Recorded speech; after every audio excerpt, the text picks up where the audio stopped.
लेकिन ये साला कर क्या रहा है यहाँ पे? আরে ভাই দেখ, ওই তান্ত্রিক বাঘ দেখলে আমার খুব হিংসা হয়। ও ঘরে বসে থাকে, প্রতিদিন হাজার হাজার টাকা ইনকাম করে। এইভাবে যদি ইনকাম করতে থাকে তাহলে তো অল্প দিনে কোটিপতি হয়ে যাবে। যদি এর ঘরের ঠিকানাটা পাইলিম না তাহলে কিছু একটা করে পাইলিম না। কি ঘর? তান্ত্রিক বাবা তো ঘরে থাকে না, তান্ত্রিক বাবার জঙ্গলে একটা আস্তানা আছে, সেখানে থাকে। কি জঙ্গলে আস্তানা? তুই আমাকে ওই তান্ত্রিক বাবার আস্তানা নিয়ে যাইতে পারবো? ভাই তোকে তো তান্ত্রিক বাবার আস্তানায় নিয়ে যাবো, কিন্তু তান্ত্রিক বাবা তো সবসময় বসে না। তান্ত্রিক বাবা বসে বিকাল 4টির সময়। আচ্ছা ঠিক আছে, আমরা তান্ত্রিক বাবার আস্তানায় যাবো, তুই 4টির দিক রেডি হয়ে থাকিস। আচ্ছা ঠিক আছে। আচ্ছা ঠিক আছে। আসসালামু আলাইকুম বাবাজি। নমস্কার বাবাজি। আই লাভ ইউ বাবাজি। লাভে টু বাচ্চা। বাবা কোনো দিন ধর্ম বোঝে না, বাবা শুধু টাকা চিনে। এখন বল তোদের কি সমস্যা? আরে বাবা, আমার তো অনেক বড় সমস্যা। আমার এক বন্ধু কোটিপতি হয়ে যাচ্ছে, ও দিন লাখ লাখ টাকা ইনকাম করে। আপনি একটা কাজ করেন, ওর উপর জাদু করেন, ও যাতে বড়লোক থেকে গরিব হয়ে যায়। বেশ বাচ্চা, তোমার কাজ হয়ে যাবে, তোরা একদম সঠিক জায়গায় আইছো।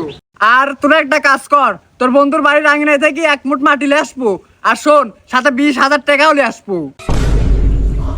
আরে বাবা, যখন ওই মাটি আনবো তখনই টাকা আনবো না।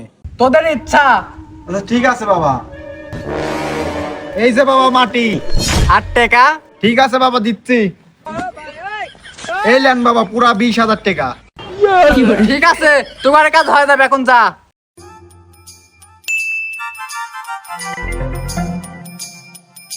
আরে ভাই, এখানে কি করে? আমার মনে হয় তান্ত্রিক বাবা এখানে চাকরি করে। চাকরি করে? দাঁড়া আমি দেখতেছি। আরে ভাই। কে? আমি? হ্যাঁ তুমি, এদিকে আসো। আচ্ছা আসতেছি। হ্যাঁ ভাই, কি হয়েছে? আরে বাবা, তুমি আমারে চিনতে পারো নাই? আরে না না ভাই, আমি আপনাদের চিনতে পারি নাই। কে আপনারা? দেখ আসিফ, বাবা আমারে চিনতিছে না।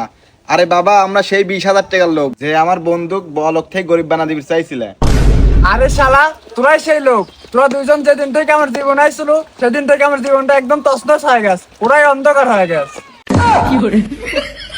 আমার তো সেদিনই সন্দেহ লাগছিল তো দুইজনের উপর। সত্যি করে কত মাটি কোন থেকে আনছিল? আরে বাবা, আমরা তো আপনাকে পরীক্ষা করার জন্য আপনার বাড়ির মাটি আপনাকে দিছিলাম।